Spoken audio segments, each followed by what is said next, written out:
The show starts in 1 minute. Please remember to replace the speaker on the post when you leave the theater.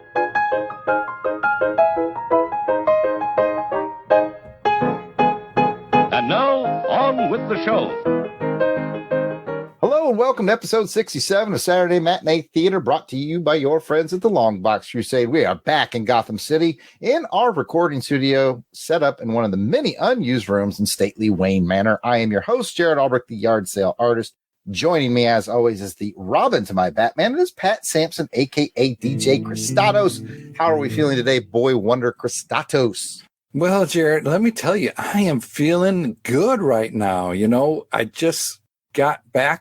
It was hot out, so I figured on the roadside I'd take a little nap. I'm feeling brisk, and I'm ready to go right now. All right. I like that. He's all rested up. I dig it. Yeah, nothing like taking a good old nap along the roadside. Awesome. Also joining me is the laziest Alfred Pennyworth of all time. It is my brother, Jason the Weasel Skull Albrecht. How are we today, Weasel Skull? Updating my resume, Jared. I've come to the conclusion that these two Mamba Jambas are going to get themselves killed.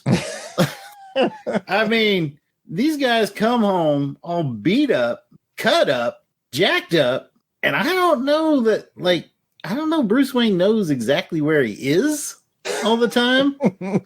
I'm worried, and I think I need to seek employment elsewhere. Okay. Heard it from the Weasel Skull himself. We also have with us the incorruptible lawman of the city, is Commissioner Delvin the Dark Web Williams. How do you do, Commissioner? I'm not Commissioner today, Jared. I am a Crusado the Clown. It's Longbox Crusade. Don't be afraid. This is a charade. I spray roaches with raid. Okay, you get the point. You know, just everybody listen to the Longbox Crusade. That's the point I'm making. All right, it all makes sense in a moment, folks. All right, our special guest for this episode is our good friend of the show. It is author of the Magic Pen novels. We have with us Jason Lady in the studio. Jason, welcome to Wayne Manor. Thank you for having me. It's good to be here. You're going to startle me when you emerge right from the grandfather clock, not from behind it, but coming right out of the clock. I think that might startle me if you do that. So please, warn me ahead of time. We can definitely do that. And for listeners who might be tuning in for their first episode, welcome. We covered on an earlier episode the whole grandfather clock entrance to the Batcave start in this serial. This is where it came from. So it's kind of a neat origin. And speaking of origins, Jason Lady, what is your very first memory of Batman? What is your favorite iteration of Batman on screen? Wow. Okay. Like a lot of kids, probably my first memories of Batman are the Super Friends cartoon and learning about him and Robin and the Batmobile and kind of their whole world through that. And to some extent, I feel like I've always kind of known about Batman, just kind of always been part of my life. And I feel like as far as my favorite on-screen version of Batman, I mean, I always go back to 1989, Michael Keaton and Jack Nicholson. I was in probably 7th or 8th grade when that movie came out, and I was swept up in the Batmania, and I saw that in the theater with my mom and dad. We loved it, and I've loved that movie ever since. Nothing tops it. No, not Christian Bale, even though he's good. Nothing else tops it for me. I love it. I just got in my quarter scale 1989 Michael Keaton Batman figure. He's like 18, 19 inches tall from NECA. Couldn't resist it. Had to have it. Very cool. Had to have it. Welcome to Jared Shares His Toys Cast, episode 1. Actually, you know what? Why don't we just tell folks what the show is all about, Pat, and get the show on the road? Well, Jared, I am glad you asked. Saturday Matinee Theatre is a retro review show brought to you by the Longbox Crusade, where we will be taking you back to the past with some potentially overlooked retro awesomeness in the realm of television, movie serials, or films. Basically, if it's vintage and it's kind of forgotten, we're going to dig it up. On this episode, we'll continue our dive into 1943's Batman serial. 1943's Batman serial was produced by Rudolph C. Flofo. It starred Lewis Wilson as Batman and Douglas Croft as Robin. So grab your Batarang, fire up the Batmobile, and swing into adventure. But don't forget, The keys to the Batmobile are on the bottom drawer of the Bat Desk. It's quite Pacific, ain't it? It is.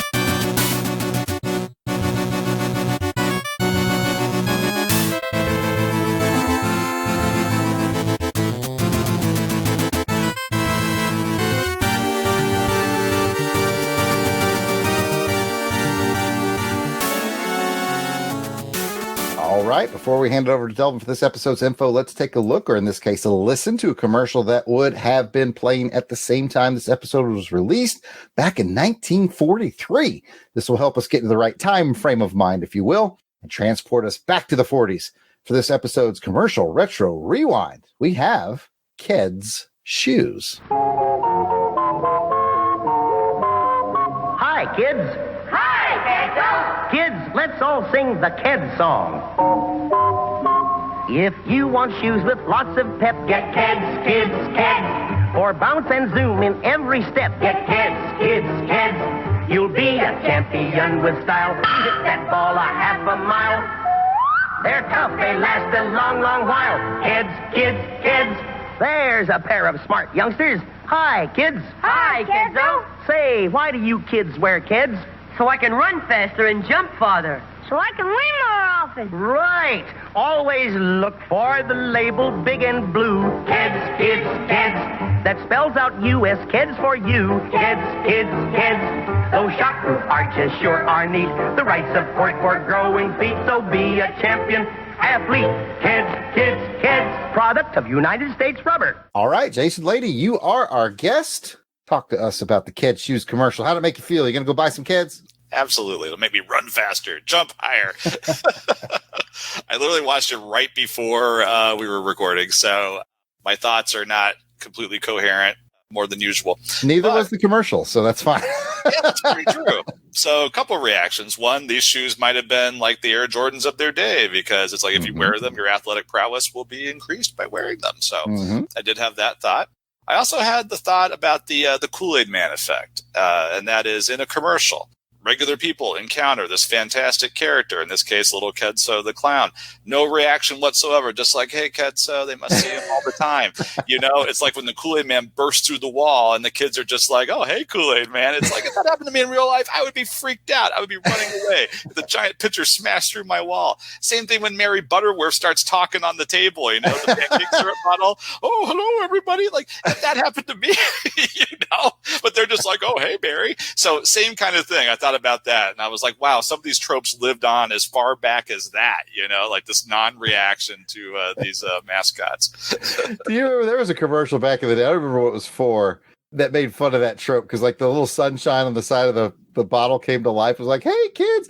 And the mom was like, run, kids, get the hell out of here. Yes, I can't remember what it was, but it was hilarious. And the sunshine's like chasing him, like, I'm loaded with vitamin C. And she's like, get to the car. Go. Oh, it was awesome. Anyway, Jason, Kedso the Clown, did he do anything for you? Keds the Clown made me wonder what fascinated these folks with clowns like back in the day. They are creepy AF, man, and they have nothing to do with those shoes. The Keds the Clowns running around in these big floppy shoes. Like the kids, let's just say the shoes look good. And I'm thinking you might still be able to get Keds today, can't you? I think so. I think it's a brand that's still around. Yeah. And even if not, I mean, if you look at them, the design, the style, you can get like, they look like, you know, the Converse, or I even have a pair of Cariumas that look like that. Just that style that look has never gone out of style. The clown didn't do it for me. Show me the kids having fun in the shoe, and I'm going to go buy some Keds. Well said. Delvin. Just looked it up, and yeah, Keds still kicking. No pun intended. So go figure. Yeah, I got to tell you, when they even said at the start of the commercial, it's like Kedso, the creepy clown. Who thought this grown man in makeup and big who thinks that's appealing to kids? And even think the clown is creepy. Kids can run from him real fast in those kids, though. It was like the Depression, World War II era. People were different back then.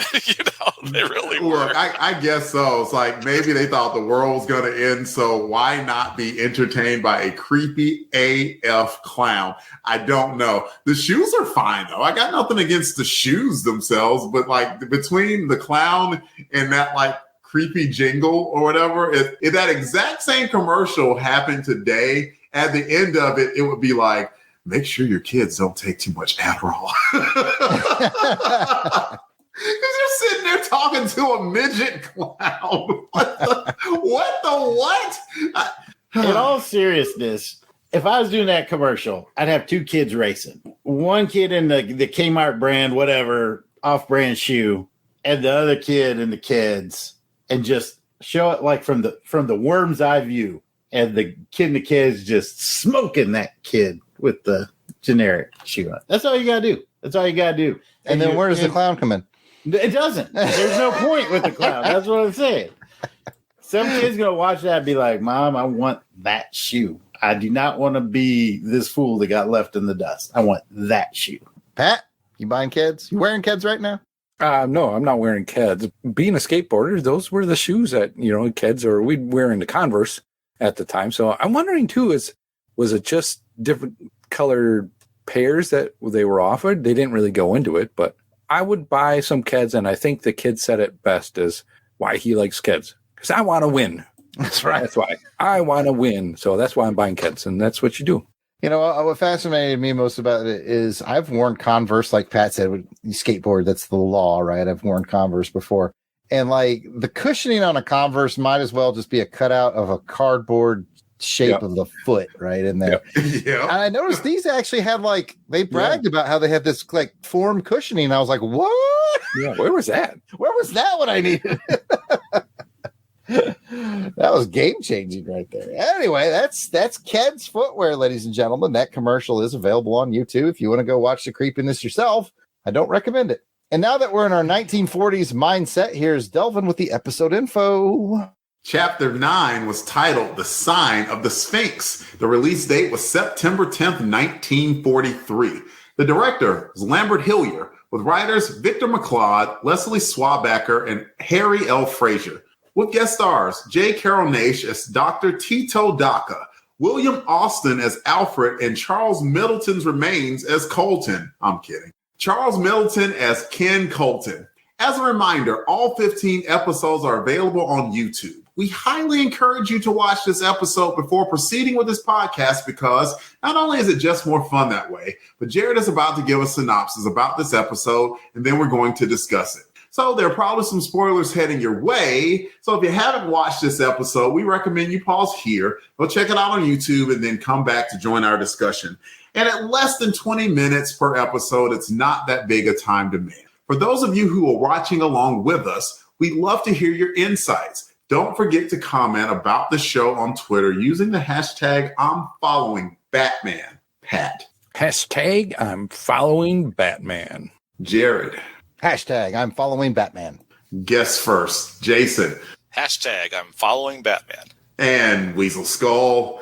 Hashtag I'm following Batman. Hashtag I'm following Batman also. And with that, we will turn it over to Jared for the episode summary.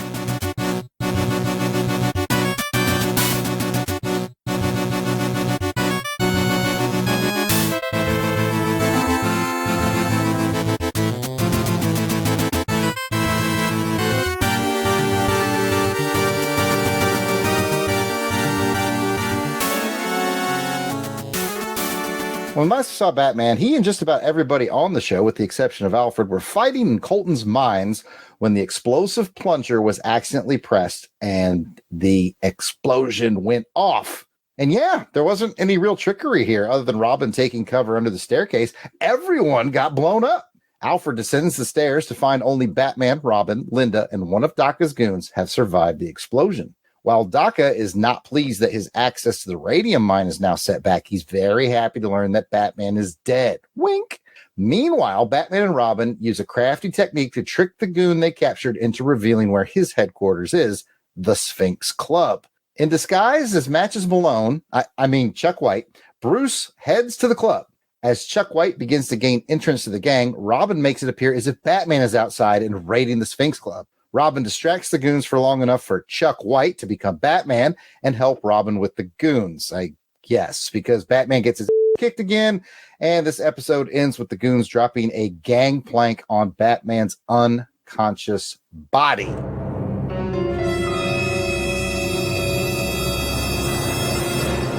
All right, it's time. If he would have said his name is Matches Malone, it's getting all the batarangs. I know, right? I still thought it was coming. Yeah, me too.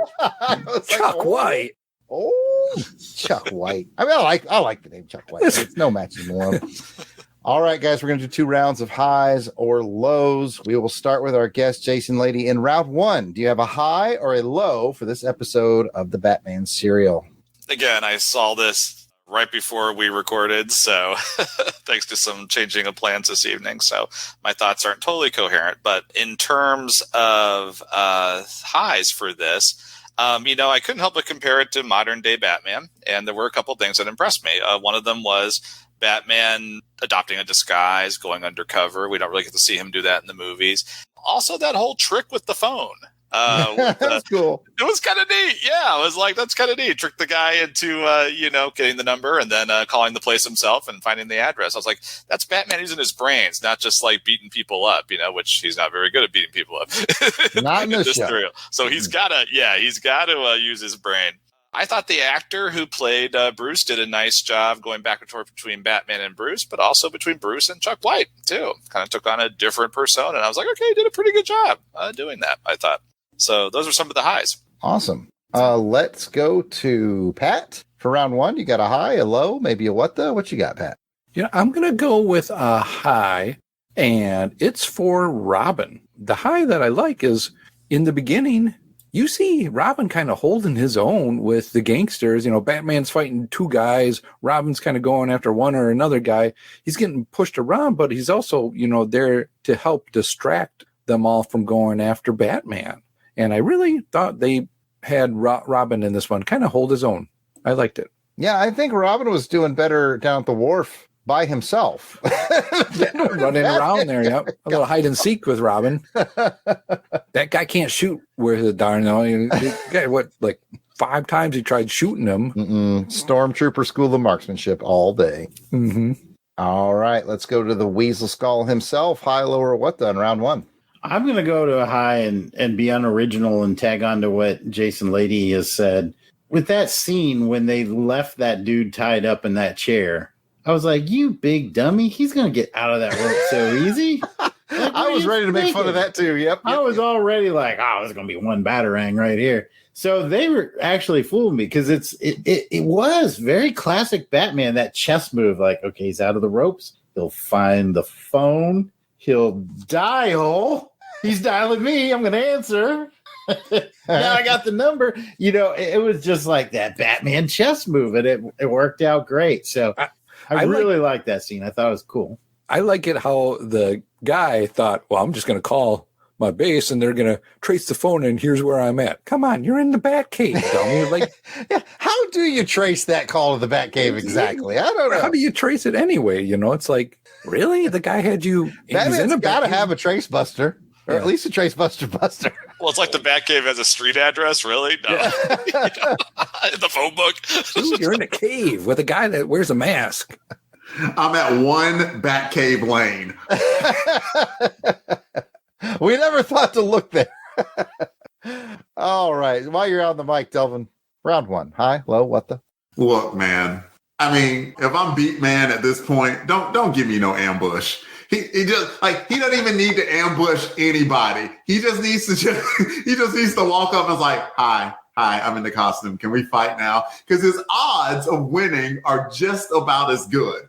he sucks. And I have to stress that. Like, I'm not used to Batman being so inept at fighting. And the man can't even take a punch. He took one punch. It wasn't even like he didn't get hit with an anchor or like a big crate or something. Dude just decked him. And he was like,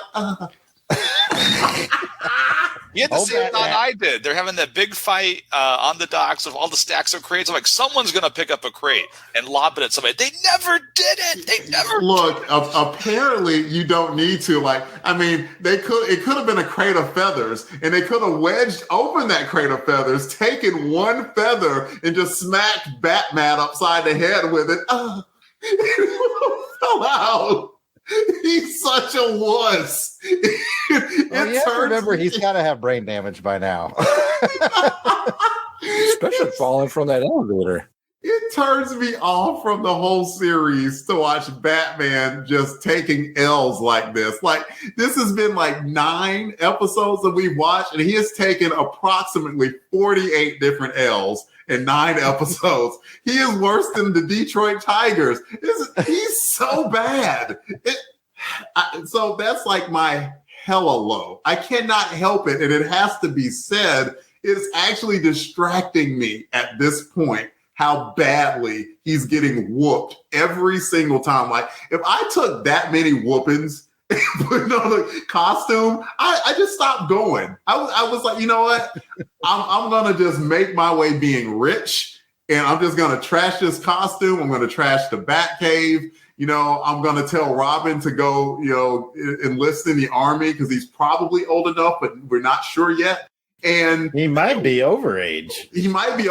I'm not sure. But so one or the other, but like, fighting is not Batman's strong suit. That's all I'm saying. Well said, Delvin. Back to the top of the order. It's back to Jason Lady. Second round. You got any highs, lows left in your tank? I mentioned highs before, so I'll talk about a couple lows. And the fighting, Delvin eloquently talked about that already. Don't need to add on to that.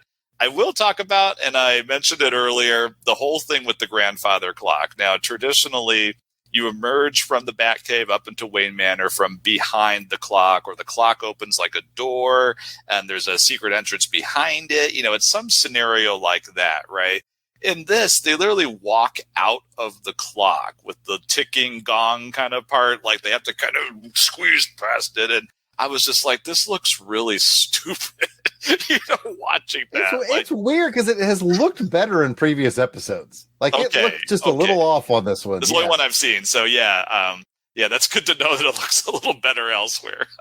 I was just like, what the heck is going on? Conceptually, it's a good idea still. So there's a reason that they stole it for decades to come. So at least it's a good idea, even though it didn't quite look as good. Sorry, Jason. Yeah. Go ahead. Mm-hmm. Yeah, no problem. Yeah, and I know a lot of stuff came out of the serial and was adopted in the comics, or radio show and adopted in the comics. So, yeah, there are some good ideas. And one other thing I'll add as a high is that it's good to see, no matter what the era is, Batman is into his branding. That room where the guy was fake tied up, giant bat logo on the wall, completely unnecessary, but there it is, So it's good to know even back in the 1940s, Batman was putting the bat logo everywhere, because why not? Absolutely. All right, with that, let's go to the Weasel Skull and second round. High, low, what the?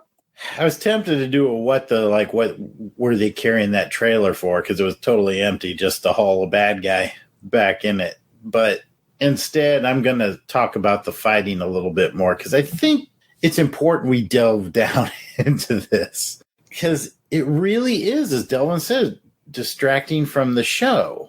I don't mind Batman getting defeated or being left in a perilous situation. I mean, that's cliffhangers. That's what they're for.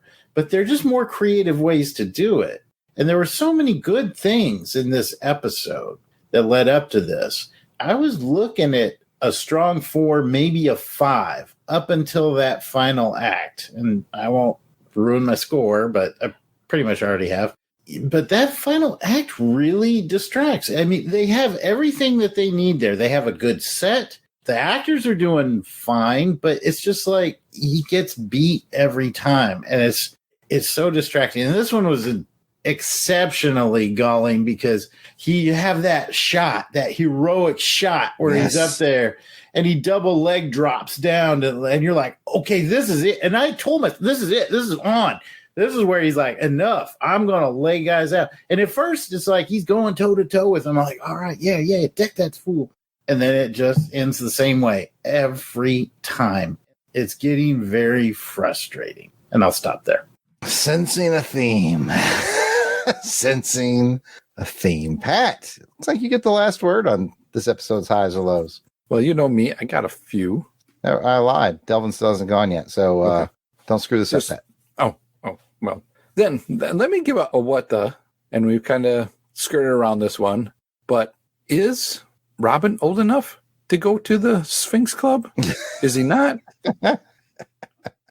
What kind of club is it? I'm assuming it's sort of a, drinking club or something like that. You got to know the password to get in because he says, are we going? I'm like, oh, is he? As far as I know, I'm the only member of the podcast team that knows the actor's real age, and we're sitting on the last episode. Yeah, don't tell us. Do not tell us. Because we have had guesses of anywhere from 14 to 45. To say 42. Yeah, he's 42. So he's probably older than Batman. If he's like 19, that man's been doing some heavy drinking and smoking because that is 19 years of bad road. Oh, I can't wait to tell you guys how old he is. Oh. With that, let's let Delvin weigh in on the actual last round. And then, Pat, if you have any extra bullets, you know how the game is played. Real quick, Jared. You can answer. Anyone can answer. What's DACA's goal? Ray gun. Yeah, radium. Maybe. Stow chaos in the United States on behalf of Imperial Japan. Okay. That's all I got. How's he going to do it? Ray gun. Radium gun. Radium. Let's throw radium. I think in all seriousness, Jared's right. Like, he's just there to sow chaos. So the radium gun was an opportunity that got foiled by Batman. The uranium mine was an opportunity that got foiled by Batman. It's just these targets of opportunity that keep popping up that keep getting foiled by Batman. Yeah, he's tried to steal a plane at one point. Yeah. I mean, I don't know if it's getting foiled by Batman or whether, like, the bad guys just get distracted by kicking his ass all the time that they actually forget the objective. Like, what were we here to do? I don't know. Well, the army shot down the plane. I mean, the army was like, oh, hell no, you're not getting our airplane. So, yeah. I was Batman, it's more of a speed bump situation for the bad guys. It's not a wall. It's a keep going. Oh, good old beat, man. Yeah, that was it. I'm a little bit confused as to the bad guys plot. I know they keep wanting to go after radium, and I actually did forget why. And I don't know whether that's a sign of, okay, the plot is not holding me well enough at this point or not, but like it's dragging a little bit. That's all I'm saying. Yeah. It's dragging. I'm going to chime in on that because I noticed that this episode in particular had a lot of reminder filler at the beginning. There's like only maybe 10 minutes of new content in this episode. And it's 17 minutes long. Like, it had a lot of reminder filler and then like a fair amount of tantalization for what comes next at the end. I feel like they had a contract that said you had to make 15 episodes, and they were like, how can we drag this out in a 15 episode? Yeah. I mean, Batman getting beat up so many times. Yeah, they can have some original content and just like have an episode or two of him convalescing in the hospital after multiple beatdowns. I would be remiss. I can't believe I just now thought to bring this up since we're kind of done with our highs and lows, and I'll throw it to you if you have anything left, Pat. I would be remiss if I didn't point out that once again, Bruce and Dick take absolute glee in making Linda look stupid. They do it all the time. Yeah. It wasn't so bad this time. Like, it was a test for the makeup, but still they're like, oh. That's the only win they're getting, you know? So, I mean, they better take it. They better take it. I was watching this episode, and I think Johanna came through the room, and she was like, so who's he hoping to dupe with this makeup? And I was like, Pat Sampson. No, I'd do it. Speaking of which, Pat, you have any final words? Did you see how disgusted Linda was with Chuck White? Yeah, she didn't like Chuck White. She's like, I don't, yeah, I'm out of here. She was a little bit disgusted with Bruce too. Yeah. Because she's like, you know, like Batman had to save me. Where were you? Like, we were napping. Yeah. So he went with napping. I love it. We got that power nap in, son. Nap man. You know what? Nap man. I was surprised at, you know, how there's always like a cliffhanger and like, oh, how did they get out of it? I love how this one was like, no, nobody got out of it. It just blew up. They're all dead. People are either dead or really hurt. I was like, what? And R.I.P. King Colton, I guess. Yeah, I don't know. Did As far as I know, we're done with King Colton. Now that man could fight. That man could throw that guy hands. was good. Rest in peace, Ken Colton. So, anyways, folks, that is it for our discussion on this episode.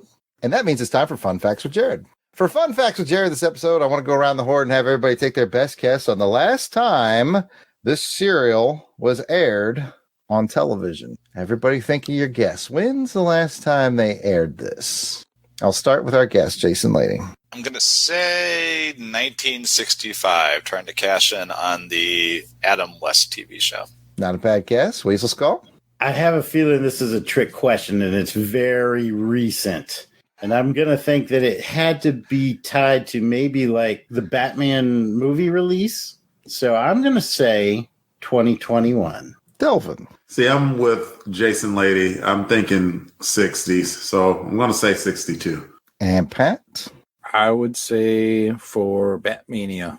89? Yeah, around there. All right. So the funny part is you're all right. They all aired in 60s and 89. Jason is correct. It's 2021 was the last time the serial was aired. I'm sorry. The Weasel Skull was correct. 2021. They aired this serial on Turner Classic Movies on Saturday mornings at 9:30 a.m. Eastern Time. No way. Yeah. Wow. You're like, yeah, it's hanging in there, boys. See, I said 60 because I was like, that's probably the last time this would have been like, you know, okay for the public. You know what I mean? Right. As we learned that this serial is what led to the 60s TV show. Like, I think it was Hugh Hefner. We talked about this. He ran, that might have been the episode I was gone and someone took care of it for me. I think Delvin might have covered that. Hugh Hefner ran a showing of this at the Playboy Mansion and everybody was like, oh, this is really cool. They should bring back Batman. That kind of led to the whole Batman 66 thing. If I was at the Playboy Mansion, I would not be watching Batman. I don't know.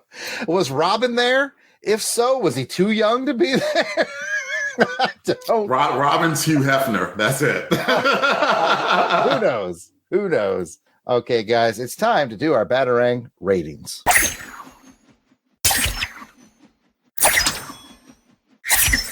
We do this on a scale of 1 to 5 Batarangs on this show. 5 means you loved it. 4 means it was very good. 3, it was good. 2, it was just okay. And 1, I did not like it. You know what, Pat? I'm going to let you go first. I am going to give this middle ground with the 3. I thought it was good, but what I liked about it was more some action and detective-ness going on. I think the other stuff, it was all right, but it's just reaching that 3 for me. All right, Delvin.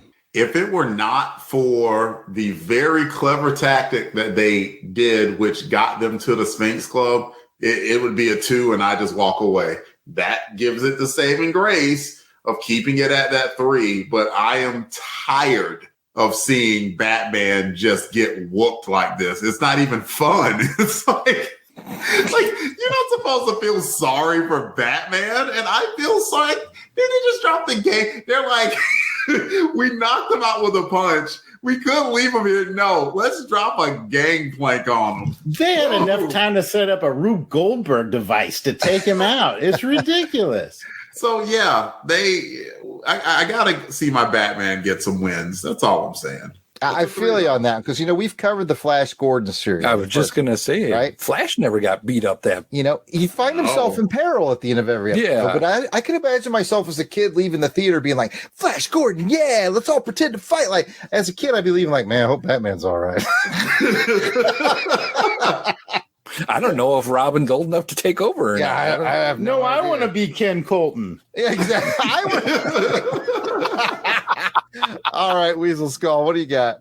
Yeah, I'm kind of where Delvin was with that. Like I said, I was at a strong 4 at the beginning of this. I like the fact that people just got blowed up. I was like, oh, okay, that's dark, but cool. I'm a sucker for the Batcave, even this kind of simplistic version of it. I still think it looks aesthetically pretty cool. And I liked the little chess game he played with them. I liked the disguise. I liked the toying with Linda. I thought all of that was good. And it was leading up to that big showdown. And I got that seat. I got that Batman on the pinnacle. And I was like, it's about to get off, son. And nope. And it just really let me down. And Delvin hit the nail on the head. Like, if I'm a kid coming out of the theater, I don't want to play Batman. I was going to be in the hospital. So, yeah, 3 for me. Yeah, this movie, this serial's raising people to be henchmen. I want to be henchmen. I can kick Batman's butt. You know who's been doing pretty well for himself this whole time? Dr. Daka. Yeah, I'm just going to say, maybe that's Daka's whole plan is everyone's just here to get henchmen. All right, we will wind it up with our guest scale of 1 to 5 batarangs. Jason Lady. Maybe it's an advantage or a disadvantage that I haven't seen the other 8 parts of this. I've only seen this I'm one. interested in your take on this one part. Yeah, so unlike you guys, I haven't seen Batman get beat up over and over again. You know, I'm coming into this fresh, so I was a little thrown off by that, but at the same time, I don't have the cumulative effect of, you know, many butt kickings, you know, to see him go through. So that didn't bother me, I think, the same way it bothered you guys. But for me, I would give it a 3. Partially because I don't quite understand the story, and I know it's because I've missed a lot of it, but I also didn't quite understand what was going on. But, you know, what's saving it from being a 2 or a 1 for me is there's just something really neat about the atmosphere, the 1940s, black and white.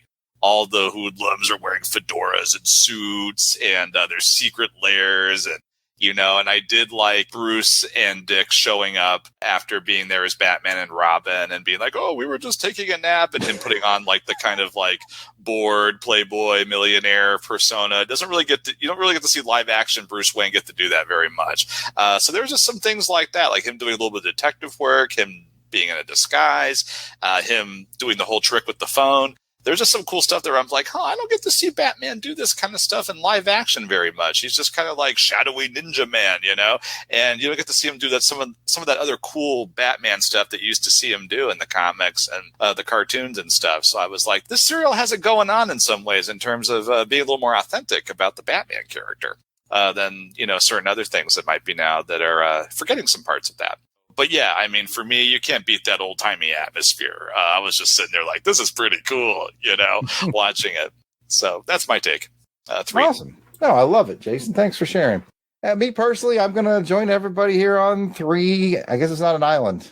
In the country of 3. Because, you know, again, had a lot going for it. And just like Jason, though, when you got that shot, that looking up shot of him standing there, like expands the cape, jumps down, I was like, oh, that's like when he came through the glass in 89 or when he came through the glass again in 95 or like when he does. But, oh,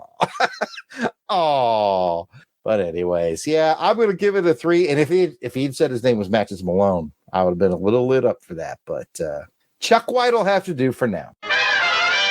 Let's get into the Gotham City mailbag. We are thrilled to kick off these comments with special shout outs to our Crusaders Club members. These are the fine folks who have joined our crusade and enjoy early access to special long box episodes, voting on show content, free raffle entries, and so much more. These are the folks reaping benefits and giving some much appreciated support to the show. And Helica Wolf. Burn Elvis. Bill Beer. Blast it or stash it. Braxton Underwood. Captain Entropy. Clinton Robeson. Dave Collins, you know him as the Battle Wagon. Ezra Gallo, you know him as my longtime friend. Gerald Green. Jason Keene. Jason Lady. No, I'm just trying to guilt him into it. Didn't work. He's pretending he can't hear me. He's tapping his headset, looking quizzical. Yeah, all right. Oh, I thought he was looking for like 4 quarters. Or maybe 100 pennies, 10 dimes. There's the couch right here. I could go under Just the get in that couch. Get in that couch. That's what you find. Jeremy L. Jim Jarman, Jim Jarman, Jim Jarman, Jim Jarman. I hope you like Jim Jarman too. Now with Joel Thomas. John Watson. Chuck White. Yeah, you get it? I'll be in it tonight. All right. Josh Strickland. Candace Ward. Kathy Bright. Mark Ross. Monstrous Mark Hatherley, also known as Chuck White. Maxwell Traver. Michael Wagner. Miranda Matches Malone W. P.D. Devins, a.k.a. Chuck White. Paul Hicks. Rick from Jeff and Rick Present. Or is it Chuck White? Rob Chucky White Morgan. What have I done? Samantha Maney. Sean Urbanski. Spidey, 67. Steve Cronin. Tim Charles White Price. Tony Chuck Weiss Pennington. Toronto Cop, Chuck Blanc. All right, if we missed anyone on the list, we apologize. Please keep in mind we record these episodes well in advance of release, so if you're a recent addition like Jason Lady over there, we should be adding you soon. But still, no worries. Just let us know that we missed you by sending an email to contact@longboxcrusade.com. We'll get it straightened out. If you're asking yourself, how do I become a Crusaders Club member? It's quite simple. Go to patreon.com/longboxcrusade for as little as $1 a month. You get access to the amazing world of the Crusaders Club. We appreciate all you guys who donate. We use that money for our StreamYard fees, upgrading technologies, and sending you guys free stuff. So we make the show better. We send you guys stuff. We try to put it all back into your listening experience and your good time. So aside from the time when Weasel Skull bought like 14 cases of cat food with the money, I'm not certain about that. But we're looking You at said we weren't going to talk about that, didn't you? my bad. All right. Well, if you don't have any extra scratch laying around, but you want to help us out here at LBC headquarters, you can always write a review on Apple Podcasts or wherever you're listening to this. And we'd greatly appreciate, we might even read your review on a future show. Hi, guys. This is Auburn Elvis, and this is for Saturday Matinee Theater and the Batman stuff. So I've been listening, and are we sure that Ken Coulson isn't Batman? I mean, have we ever seen them together? Because that dude is awesome. Other thought, I am pretty sure that Robin is 30 or 18 years old. So I hope that clarifies it for you. Thanks again. Hashtag following Batman. Folks, I got to give you a mea culpa on this one. As I was preparing for this episode's show, I completely forgot to bring in the shares, likes, and retweets. But let's be honest, it's Saturday Matinee Theater, so there was like 9 of you. So all 9 of you, we really appreciate the shares, the likes, and the retweets. I know this is our lowest listened to show, but dang, we have fun doing it. And for those of you who are following along with us and sharing a like and a retweet, I will not drop the ball next time, and I will make sure that we read your names. Please don't give up on me because I dropped the ball on this one. We will be back with that one. Yeah, thanks, Darren, Ruth, Rick. You know, Auburn, Jackie. Elvis. You know who you are. Laurel, thank you. Well, that's it for this episode of Saturday Matinee Theater. If you'd like to hear more from us in the realm of comic books, action films, and more, check out the Longbox Crusade. Pat, where can they find that? Well, Jason, I'm glad you asked. You can find it on Apple Podcasts, Google Podcasts, and all the podcatchers out there, and also on YouTube. Or we're at www.longboxcrusade.com. We're also on Twitter, Facebook, Instagram, and YouTube, all at the Longbox Crusade. And if you're listening now, you can become a Crusaders Club member. Use the code Chuck White. That'll get you in for $1 a month. You don't even have to type it in anywhere. Just say Chuck White to your computer screen. Yell it at your computer screen. Back to you, Jason. Thanks, Pat. If you want to hear us on our trek through all the James Bond films, books, all things James Bond, check out On Her Majesty's Secret Podcast. Jared, where can they find that? Well, the good news is we have Christopher Walken in the studio with us tonight. So Chris is going to, let us know where to find all that. Come on over here, Chris. I'm very excited that you guys are talking about my character, Frank White, from King of New York. You've mentioned him several times on this episode. I'm glad that stuck with you. So when I was playing Frank White, Chris. Yes, Delvin. It was not Frank. It was Chuck White. Chuck White. Who the hell's Chuck White? I'm not sure myself, to be This honest. show is bullshit.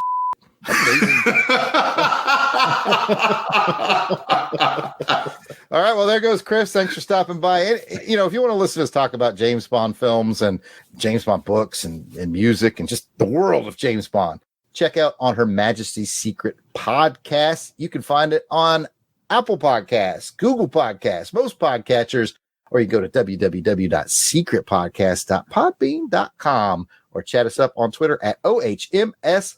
Back to you, Jason. Thank you, Jared. If you'd like to chat with us online, we can be found at Pat, kick us off. Well, Jason, I'm glad you asked. You can find me on the Twitter at Christatos01. Delvin? You can find me on Twitter at DEE_RAY1977. Weasel Skull. You can find me on Twitter at Weasel Skull, and you can find me at Jason Albrecht on Facebook and Instagram. Jared. I'm at Yard Sale Artist, Twitter, Facebook, Instagram. It's all at Yard Sale Artist. You can check out my artwares, which does include a Batman, albeit a 1989 version, at www.theyardsaleartist.com. I've also written 3 books, one called Monster Problems. I try this bit every time Jason Lady's on. Nobody laughs. Jason, tell everybody where they can find you. Absolutely. I am the author of 3 books for middle grade readers. So if you know a 3rd grader up through a 7th grader age kid, look up my books. They're the Magic Pen Adventures, Monster Problems, Super Problems, and Time Problems. Available everywhere books are sold online, Amazon.com, BarnesandNoble.com, so on and so forth. Each one stars a different middle school kid who gets a magic pen. Everything they draw with it becomes real, and wacky shenanigans ensue.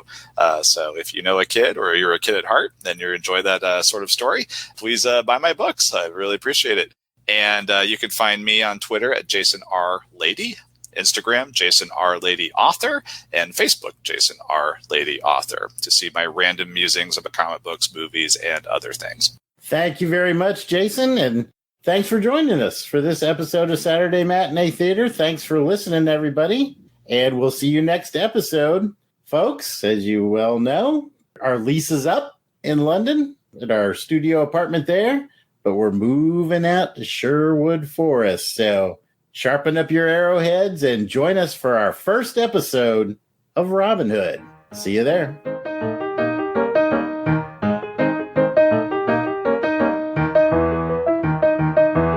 Please remember to replace the speaker on the post when you leave the theater.